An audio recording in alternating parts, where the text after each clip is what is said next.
Still, what kind of stallion is he to let the mayor take over the proposal? Flutter turned her head, scowling at him. Excuse me? Mares can be just as romantic as stallions. Oh, really? Disco smirked.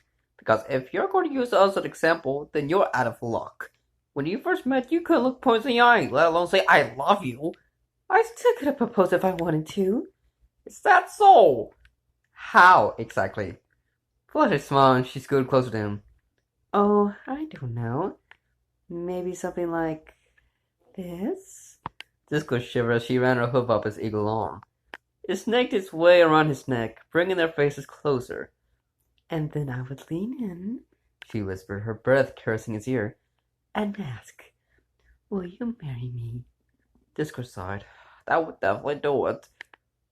But, he pulled away, you would have had the guts back then. Flushy scowled and turned away from him. Oh, don't be like that, darling, Disco purred, laying his claw on her shoulder. You know I love you. I would have married you no matter who proposed. His wife sighed as she rolled onto her back to look up at him. Whether I said yes or not, it would seem. Disco shook his head. From the beginning, I wanted my bride to marry me willingly. I never said it had to be you. So you were just taking any run-of-the-mill pony? Now, sweetie, I'm serious, Discord. Suppose some pony else would win instead of me.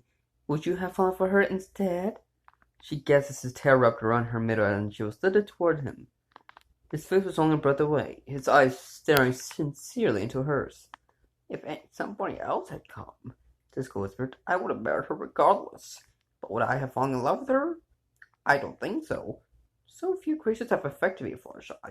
But you, he stroked her face to his paw. You're the only one who ever captured my heart. Fluttershy closed her eyes with a content sigh as he brought her lips to his. Ding looked at her with a smirk. Now what about you, Missy? Would you have married some pony else if not me? Fluttershy blinked and then grinned slightly. Like you said, I would have had the guts. Oh, ho, ho, ho. But anyone could have easily gone and snatched you up.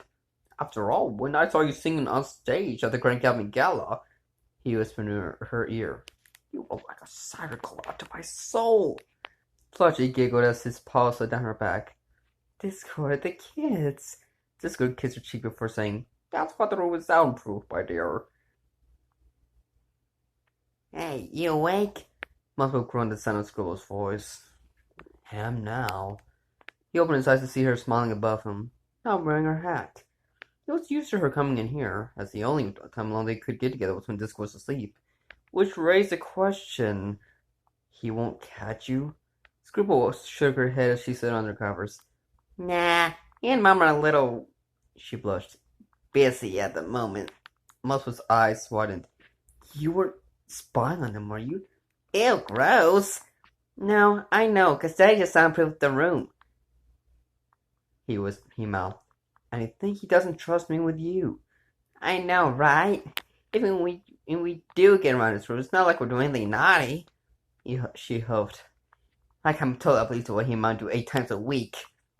She scooted close and changed and laid her hoof across his chest. Multiple smiled and put his hoof around her.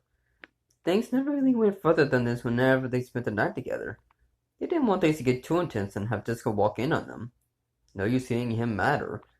They were satisfied with just holding each other, finding bliss in each other's warmth. They never spent the whole night together, in case Discord found them in the morning, so Scribble would wait until Muffle fell asleep and then leave. So, she whispered, when are we gonna have the wedding? Muffle chuckled, somehow knowing she was gonna want to discuss that. Your mom has the same thing, he replied, and I really don't care. We should wait until Thunder Dash and Apple Blossom get back from their honeymoon before making plans. After all, Blossom is gonna be one of my bridesmaids, and I know Thunder will want to be one of your groom stallions. By the way, who are you gonna have as your best mare stallion? Muffle stiffened. I hadn't thought about that. I mean, Thunder and Cinnamonstick are the only guy friends I have, and I'd hate to have to choose between them. You can always borrow Dinky or something. Nah, I think Dinky's been your best bud since birth. It wouldn't seem right. Well, we'll figure that out later. Where are we gonna have it anyway? I don't know. Canterlot? Nah, too sophisticated. Sweetheart Acres? Not sophisticated enough. We could have it in the garden. Maybe. Still not sure. He squeezed her shoulder. We have plenty of time to figure it out. Scribble sighed. She gazed at the puppet on her hoof. I can't believe it. We're actually doing this. Yeah, Muckle sighed. We're actually starting our lives together. We're gonna be a real family.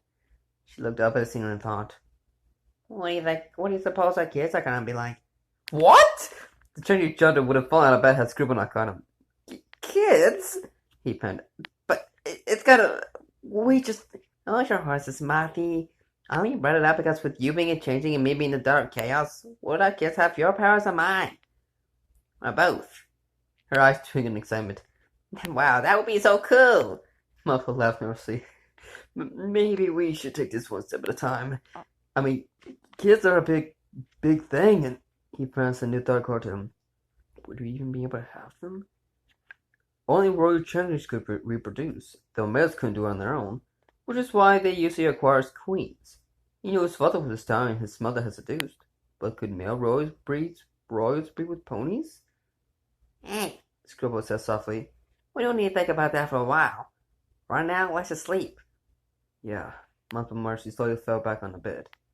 Sleep. Just outside the grassy grounds, two armored changes were slowly approaching, one in dark green, the other in dark blue. The one in green gazed up and awed the castle. This is the place, General? The one in blue nodded. This is it, Lieutenant. Wow. You gotta commend this coordinate's exterior design. We're not here to admire the infrastructure, Lieutenant. We have a job to do. The lieutenant shook out of his daze. Right. So how do we know which room's the prince's? We smell for him, of course. The soldiers pressed onward, but some invisible force threw them back. What the lieutenant exclaimed. Jeremiah struck out his hoof and cast a rope up between them. A force field. Figures. How else would this man be able to live in that free force without any unwanted intrusions? So how do we get in? We won't, the general smirked. We'll just have to lure the prince out. He took the phone Screwball and the lieutenant let out a snicker. You look pretty good as a girl boss. The general rolled his eyes and muttered in Screwball's voice. Rookie. Meanwhile, Moth was alone in his bed. Screwball had left the minute he fell asleep and returned to her room. Mothball. The change's eyes opened at the sound of his beloved's voice. He looked at the empty space beside him. Screwy? Mothball. Curious, Moth rose to his foot and went to the window. He saw Screwball hovering at the edge of the garden, waving at him. She gestured for him to come over. She shook his head and chuckled. What's she up to this time? Screwball just went to the trees, so Mothball flew down to follow her. As he approached the forest, he called out to her. Screwy? Screwy, what are you up to? We're getting so much trouble with your dad. He stopped as he caught a whiff of something. He left his nose and sniffed the air. Mustard. Uh-oh. Mothball was about to fly out there when he was busted by two green beams. Before he knew it, he was encased in a cocoon. Through the green coating, he could see the face of two changing soldiers. One he recognized as General Mantis. Nice to see you again, Your Highness, the general greeted. Sorry for the hostility, but you'll understand our reasons once we get back to the hive. Mothball gasped and banged against the cocoon. No, I'm not going back there! The soldier lifted his protest as he lifted the chrysalis and began carrying him. No! General Mantis, let me out! Help! Screwy! Even though his cries were muffled by his prison, and he was far away from the castle, his fiancée heard him. Her ear twisted as a chaotic heart picked up the sound. She jumped out of bed and raced to the window. She caught a glimpse of two changes carrying her beloved off. Screwball narrowed her eyes and put on a propeller hat. Oh, no, they didn't. The changes gasped in surprise when the chaotic pony appeared in the path. What do you think you're doing? She boomed. Get away from my fiancé! She screamed so loud the soldiers fell over. Screwball ran to his Mothball's side and blasted a hole in the cocoon. He gasped in relief as she lifted him out. You okay? She asked. Fine, he wheezed. At this point, the soldiers went back on their hoofs. The glowing horns pointed at the couple. Step away from the prince, girl, General Mantis commanded. Screwball glared at the general, her eyes glowing dangerously. Just try me. What is going on here? Mothball demanded. Why are you bringing me back to the hive? So you can be your king, of course, Lieutenant replied. The couple turned to him in shock. What? You fool! The general exclaimed. We weren't supposed to reveal that until we were back at the hive. King? Mothball stammered. Me? But why? Screwball questioned. I mean, don't you already have a leader? What about Chrysalis?